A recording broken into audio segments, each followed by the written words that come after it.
Novedades en el territorio de inmigración y una de ellas tiene que ver con la apertura de una oficina que estuvo cerrada bastante tiempo en la capital cubana y que le permitirá a muchas personas hacer trámites que en la práctica se le hacían difíciles o imposibles. Le pido ayuda a la abogada especialista en inmigración Laura Jiménez, muy amable por acompañarme. Muchas gracias, Pedro. Muchísimas gracias. Buenas tardes a todos. Un gusto. En la práctica, que el gobierno estadounidense anuncie vamos a decir, la reanudación de este proceso, puede ayudar a una cantidad inmensa de gente. Ahora tenían que irse de Cuba para hacer el trámite, ¿verdad? Ayuda muchísimo, Pedro, y es una excelente noticia considerando que poco a poco hemos visto una mejoría en el incremento de los servicios consulares en La Habana. El hecho de que anuncien que a partir de este próximo pasado 11 de agosto van a reanudar un proceso un poco más expedito de lo que es el parol de reunificación familiar para Cuba y Haití, vamos a hablar de Cuba específicamente, es una gran noticia. Y es una gran noticia que lo hagan utilizando herramientas más amigables como son las herramientas en línea, donde las personas pueden someter documentos de manera más fácil y pueden ser revisados de manera más rápida. También existe la posibilidad de que muchos de estos paroles sean aprobados sin entrevista. Y lo otro, como tú bien informabas, es que en esta oficina de campo de servicios de UCIS que van a abrir, pues también van a procesar no solo los paroles de reunificación familiar, que según anunciaron, y sería bueno que aclararan, van a retomar los casos que están pendientes de parol de reunificación familiar que quedaron suspendidos desde casi el año 2017, sino también de aquellas solicitudes de procesos de estatus de refugiado, de personas que habían ganado sus casos de asilo en Estados Unidos y sus beneficiarios que estaban incluidos en esos asilos estaban en Cuba pendientes de estas aprobaciones, de estas peticiones. Ayúdame con eso último, los beneficiarios de esas peticiones, ¿te refieres por ejemplo al grupo familiar?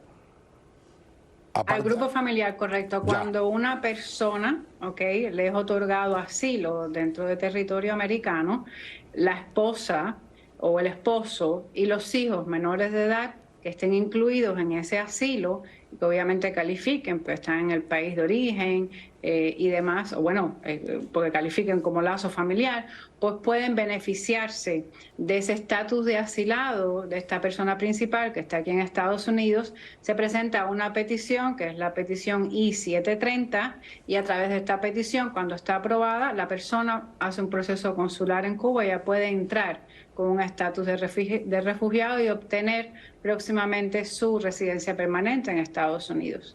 Lo que no cambia es que haya que pedir, o sea, que el titular del pedido de asilo, dama o caballero, tiene que hacerlo en Estados Unidos. Bueno, es que el asilo únicamente se puede pedir en Estados Unidos, Pedro. Ahora, lo interesante es que en este nuevo comunicado que acaban de anunciar, también están anunciando la posibilidad de comenzar a procesar peticiones de refugio, que como bien sabemos estuvieron suspendidos desde que se suspendieron los servicios consulares en Cuba. Disculpa mi ignorancia, ¿diferencia entre asilo y refugio? Por supuesto. El asilo únicamente se puede pedir en territorio americano. Es la petición que hace una persona cuando se presenta en un punto fronterizo o cuando ya está dentro del territorio americano. El estatus de refugio únicamente lo puede pedir una persona como modo de protección en su país de origen. Y le da, en el caso que sea aceptado, derecho a viajar, en este caso a Estados Unidos. Le van a aprobar un parol, y con ese parol puede entrar a Estados Unidos, es un parol humanitario bajo el estatus de refugiado, y con este estatus, según los cambios de las nuevas leyes, ya puede aplicar también una vez en territorio americano. Anteriormente había que esperar un año, este tiempo ya se acortó, e inmediatamente que entre a territorio americano con el estatus de refugiado y el parol, pues va a poder aplicar a su residencia permanente. Los elementos para demostrar una elegibilidad para refugio son básicamente los mismos que el asilo, Pedro. La diferencia es dónde se presenta y obviamente el proceso es un poco más expedito, es un poco más sencillo, no es el mismo proceso que tienen que sufrir las personas a través de un miedo creíble, múltiples esperas para una entrevista de mérito o para una corte ante un juez. ¿Qué hay que probar? Hay que probar que hubo persecución, hay que probar que hubo daño, hay que probar que es a través de una de las categorías protegidas, ya sea por persecución política, origen nacional, raza, orientación sexual, un grupo social determinado, etc. Cuando hablamos del proceso, ¿esto ahora cómo se estaba haciendo? ¿Cómo funcionaba?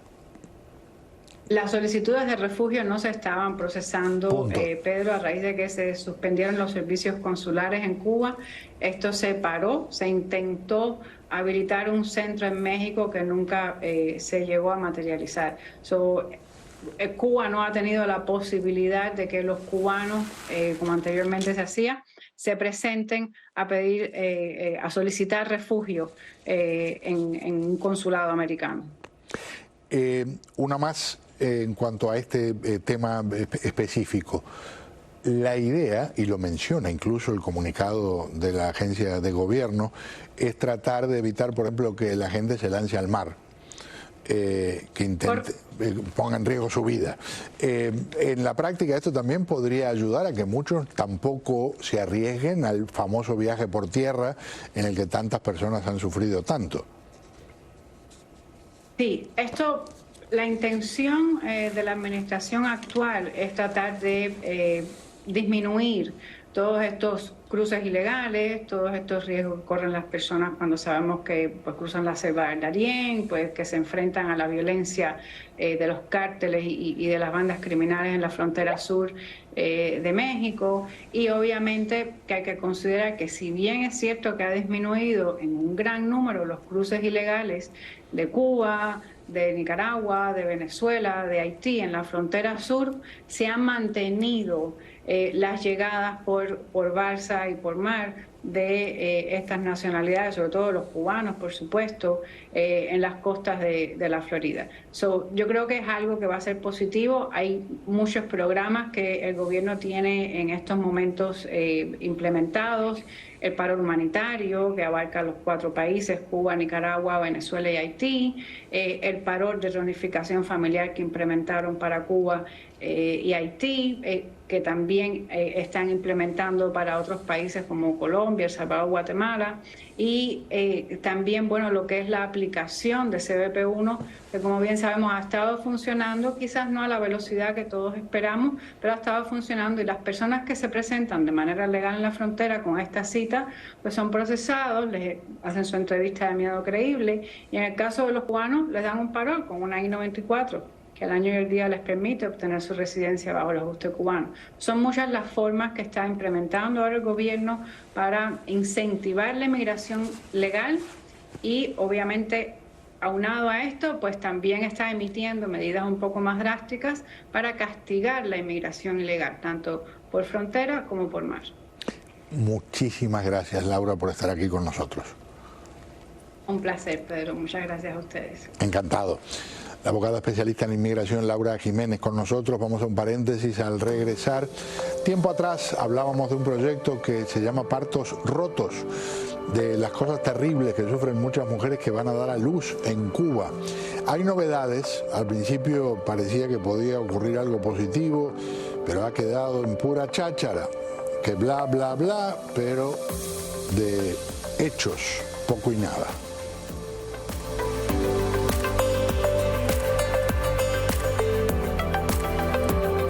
Privilegio hablarles sobre el seminario Creando Riqueza. En este evento los hispanos están aprendiendo a hacer dinero desde su casa. En el seminario Creando Riqueza vas a aprender todos esos trucos utilizando acciones conocidas como Apple, Facebook, Netflix, Amazon. Tú vas a aprender a conocer estos instrumentos, también los momentos perfectos para comprar y para vender. Vamos a tener temas especiales sobre cómo manejar tu 401k o tu fondo de inversiones, también cómo ganar cuando una acción cae o cuando sube.